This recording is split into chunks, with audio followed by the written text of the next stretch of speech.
Good afternoon. What I'm proposing today for these 6 minutes we have now is who teaches who. And fortunately, we had a very rich panel of communitarian museums that had taught us a lot, so there's nothing new to this, but I want to show you a little bit the context in which we are operating right now in Mexico, and I'm sure that this applies to the rest of Latin America. We know that when there's no central power, when there's little concern on the part of governments, societies tend to organize themselves. Fortunately, there's good organization, but in addition to that, there are some negative things, such as what we're going through in Mexico with the power of drug traffickers. And I believe that this is known to everyone living in Latin America, and that's why I brought this work of art by Damian Ortega, which is called America's WC, and it's for us to go over this that we live as all the time, which is center and periphery. Everything that is valuable comes from the center, and we're always in the periphery. And this might be changing, but there's actually very few things that are worth the while. Mexico is a country with 119 million inhabitants, out of which 60 are multimillionaires that make the 6-year millionaires that make the headlines in the Forbes. 8.6 are the average number of education, where elementary school is 12 years. 43% of our youngsters between 15 and 19 years old do not study because of lack of opportunities. 6.9% of our population is illiterate, and 2.8% of the Mexican population has access to post-high school studies.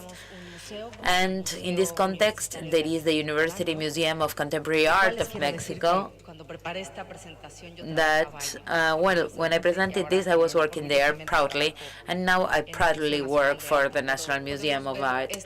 But we can see them both as examples of museums that are working okay, they have a budget, they have sizable collections, but my question has always been, how relevant are we to our community? How much do we really touch our community?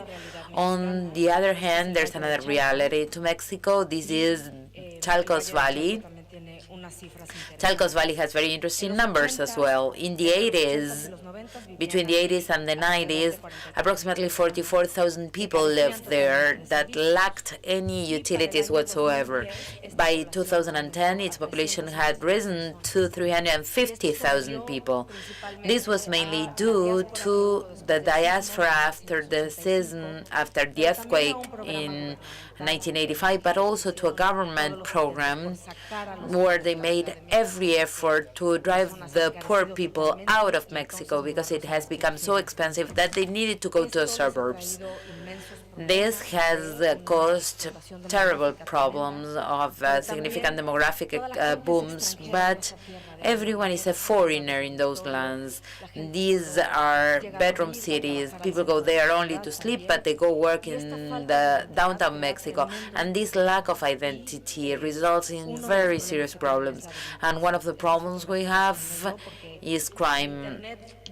I took these pictures myself because every time you type in Chalcos Valley yourself, there are photographs of headless people and those crimes that we have so many of in Mexico right now, especially the lack of identity that has caused so many problems. And in 1995, a group of neighbors got together and they decided to cope with these problems, and they thought the best way to gain an identity for those people is to create a museum.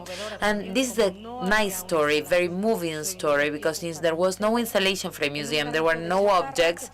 In these junk cards, they put on some photographs, and they would take that to schools and to churches. And they started to tell people the history of the community. That's how the museum was born. People started to trust them and to donate their treasuries. At present, the museum, this is temporary, I must say, in a warehouse of the government where they send everything that cannot be discarded but is useless. The community was brave enough to build their own museum with wooden walls and a canvas roof, but they do safeguard every treasure of the community and tell their own story. Every worker is a volunteer, and I believe that these are their greater contributions. They add value to the community. They work as a center of cultural life. They preserve and facilitate history. They also facilitate environment. This is axolotl, which is an endemic species that is threatened extinction. It has local and international impact. It democratizes knowledge. But I believe that the most important thing that we should ask ourselves is why this model? And here we've seen proven cases of success. What happens? I believe that non-intervention by the government is also very important because these museums are far away from downtown, and this possibility of autonomy, I believe that we must think of this as part of the success of museums. Thank you very much.